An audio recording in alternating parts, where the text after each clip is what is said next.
Gauss theorem in electrostatics. Statement क्या है Gauss theorem की? गॉस थ्योरम कहती है the surface integral of the electric field intensity over any close surface, we call these closed surfaces as Gaussian surfaces, over any closed surface in free space is equal to 1 upon epsilon naught times the net charge enclosed within the surface. Let me repeat.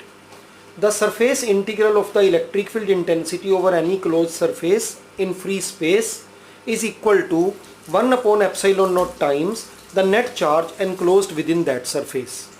अब इसको mathematically देखते हैं क्या कहा गया है Gauss theorem में। Gauss theorem कहती है अगर हम इलेक्ट्रिक फील्ड का सरफेस इंटीग्रल करें तो वो होगा 1 upon epsilon not times charge enclosed in that surface.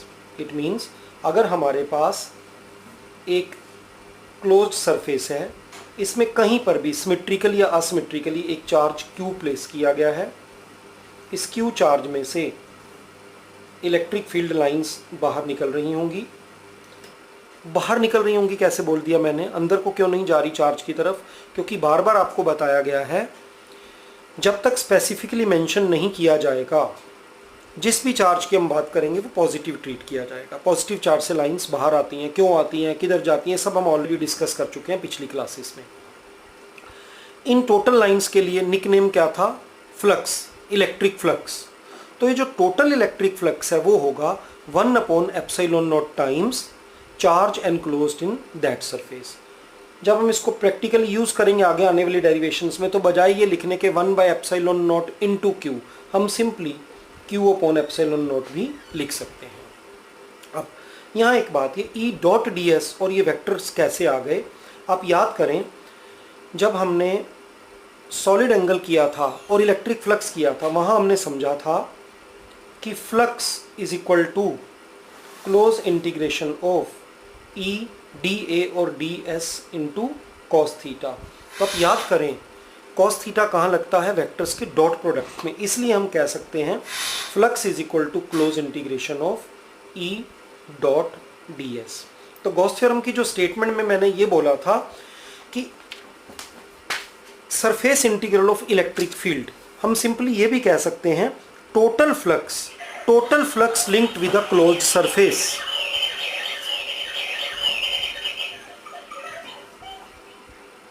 Total flux linked with a closed surface is equal to 1 upon epsilon naught times the charge enclosed in that surface.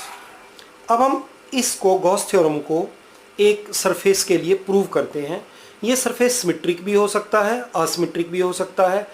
अगर हम symmetric surface लेंगे और charge को symmetrically place करेंगे जैसे कि एक sphere के सेंटर में, तो वो एक स्पेसिफिक पर्टिकुलर प्रूफ होगा, जनरल वैलिडिटी उसकी नहीं होगी। इसलिए हम प्रूफ किस पर करने जा रहे हैं? एक इरेगुलर सरफेस पर, चार्ज को उसमें इरेगुलरली प्लेस करके। हमारा हेडिंग क्या है अब जिसे हम करने जा रहे हैं?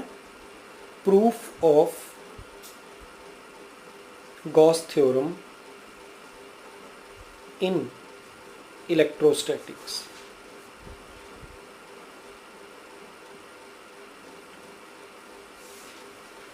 कैसे भी हमने एक इरेगुलर सा सरफेस लिया, इस इरेगुलर सरफेस में कहीं पर भी हमने एक चार्ज प्लेस कर दिया Q। इस Q चार्ज से इलेक्ट्रिक फील्ड लाइंस ऐसे निकल रही हैं।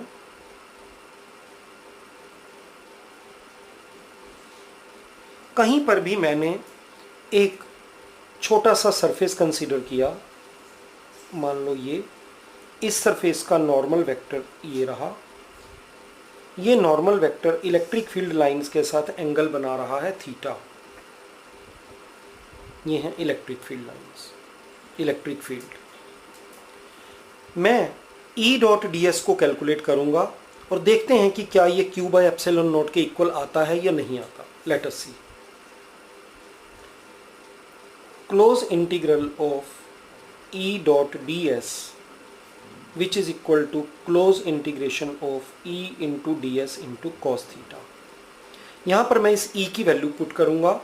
ये सरफेस इस चार्ज से r डिस्टेंस पर है, तो इलेक्ट्रिक फील्ड याद करें कितनी होगी, 1/4 pi epsilon not q divided by r square.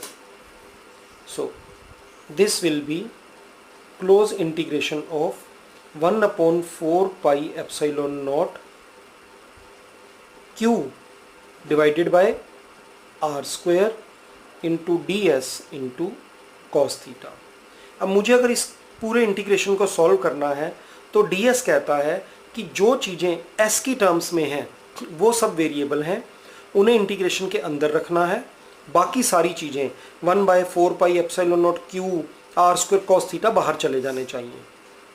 शायद आज तक हमने ऐसा ही किया है। ds, dl, dx, dp ये डिसाइड करते हैं कि कौन इंटीग्रेशन के अंदर रहेगा ट्रीटेड एज वेरिएबल, कौन इंटीग्रेशन के साइन के बाहर जाएगा जिनको कांस्टेंट की तरह ट्रीट किया जाएगा। पर यहाँ हम एक एक्सेप्शन लेते हैं। याद करें टोटल सॉलिड एंगल की डेरिवेशन में हमने एक एक्सप्रेशन देखा था ds cos theta divided by r square का टोटल इंटीग्रल, या dA cos theta divided by r square इसका क्लोज इंटीग्रेशन, और उसका एक टोटल रिजल्ट आया था 4 पाई। तो क्यों ना हम उसको डायरेक्ट यूज़ करें, इनको छोड़कर बाकी सब चीज़ों को बाहर ले जाएं।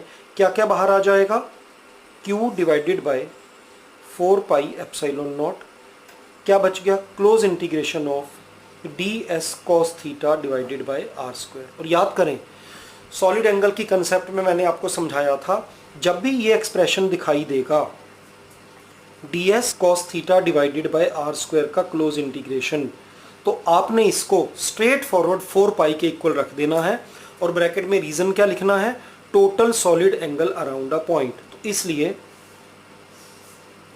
अब हमारा ये close integral of E dot ds कितना आ गया, बाहर है q by 4 pi epsilon not and close integration of ds cos theta by r square is equal to 4 pi. 4 pi से 4 पाई कैंसिल हो गया, रिजल्ट बच गया q बाय एप्सिलॉन नॉट, और हम इसको स्टैंडर्ड फॉर्म में 1 एप्सिलॉन नॉट टाइम्स q भी लिख सकते हैं। तो total electric flux which is surface integral of electric field intensity is equal to 1 epsilon naught times q, the charge enclosed in that surface। अब यहाँ पर हमारे पास एक क्वेश्चन उठता है कि पहले इस चैप्टर में इतनी सारी कॉम्प्लेक्सिटीज़ हैं। क्या क्या कॉम्प्लेक्सिटीज़ हैं, हमने फोर्स कैलकुलेट की थी 1/4 pi epsilon not q1 q2 divided by r square. हमने इलेक्ट्रिक फील्ड का फॉर्मूला देखा 1/4 pi epsilon not q divided by r square, और कुछ इंटरलिंक्स की हेल्प से मैंने आपको समझाया था electrostatic potential 1/4 pi epsilon not q by r, इसकी डेरिवेशन अभी होनी बाकी है। Electrostatic potential energy 1/4 pi epsilon not q1 q2 divided by r। ये चार एक दूसरे से मिलते जुलते फॉर्मूले काफ़ी कंफ्यूज कर रहे हैं, इसलिए आपको कहा गया था इनको बार बार लिख कर अच्छी तरह से मेमोराइज कर लें। इतनी सारी कॉम्प्लेक्सिटी ऑलरेडी है, तो ये एक नई इंटीग्रेशन को मिलाकर पता नहीं क्या क्या कर कर एक कॉम्प्लेक्स फार्मूला और क्यों जनरेट कर दिया गया। Means our question is what is the use of Gauss theorem in electrostatics, क्यों, why Gauss theorem in electrostatics क्यों बनाई गई। तो देखिए कूलम लॉ की हेल्प से हम सिंपल केसेस में इलेक्ट्रिक फील्ड कैलकुलेट कर सकते हैं। कैसे कैलकुलेट कर सकते हैं, हमें जिस पॉइंट पर इलेक्ट्रिक फील्ड फाइंड करनी है वहाँ पर कोई भी चार्ज रख दो, छोटे से छोटा कोशिश करो, वो चार्ज इलेक्ट्रिक फील्ड के कारण या इलेक्ट्रिक फील्ड को क्रिएट करने वाले मेन चार्ज के कारण कुछ ना कुछ फोर्स फील करेगा। उस फोर्स को कैलकुलेट कर लो, बाद में उसी चार्ज से डिवाइड कर दो। याद करो E is equal to F by q और E is equal to F by q not, where q not is the test charge. इस तरीके से इलेक्ट्रिक फील्ड कैलकुलेट हो जाती थी। पर यह मेथड केवल तभी चलेगा जब केसेस बिल्कुल सिंपल होंगे। कॉम्प्लेक्स केसेस में हमें इसी मेथड को अप्लाई कर कर आगे बार बार कॉम्प्लेक्स इंटीग्रेशन करना पड़ेगा। अब देखें गॉस थ्योरम का प्रूफ करते टाइम इंटीग्रेशन उसके अंदर ही हो गया है और उसका जो रिजल्ट आया है वो बड़ा सिंपल सा है। तो गॉस थ्योरम को उन कॉम्प्लेक्स केसेस में अगर हम यूज़ करते हैं तो हमारा रिजल्ट बड़ी आसानी से आ जाएगा। इन ए नटशेल हम कह सकते हैं Gauss theorem is used to calculate electric field in those complex cases where it is difficult to calculate using Coulomb's law. ये नहीं कहना कि Gauss theorem is used to calculate electric field in those complex cases where it is impossible to calculate using Coulomb's law. No, impossible नहीं है। Coulomb law की basic form ये वाली जो है, इसको यूज़ करके हम किसी भी केस की, कितना भी कॉम्प्लेक्स केस क्यों ना हो, हम इलेक्ट्रिक फील्ड कैलकुलेट कर सकते हैं। पर उसमें बहुत डीप इंटीग्रेशन करना पड़ेगा, काफ़ी मुश्किल आएगी, मैथ्स की बेसिक कंसेप्ट बहुत सारी चाहिए होंगी। अगर हम गॉस थ्योरम को यूज़ करेंगे तो ये सारा झंझट बच जाएगा। So finally Gauss theorem is used to calculate electric field in those complex cases where it is difficult to calculate using Coulomb's law in electrostatics.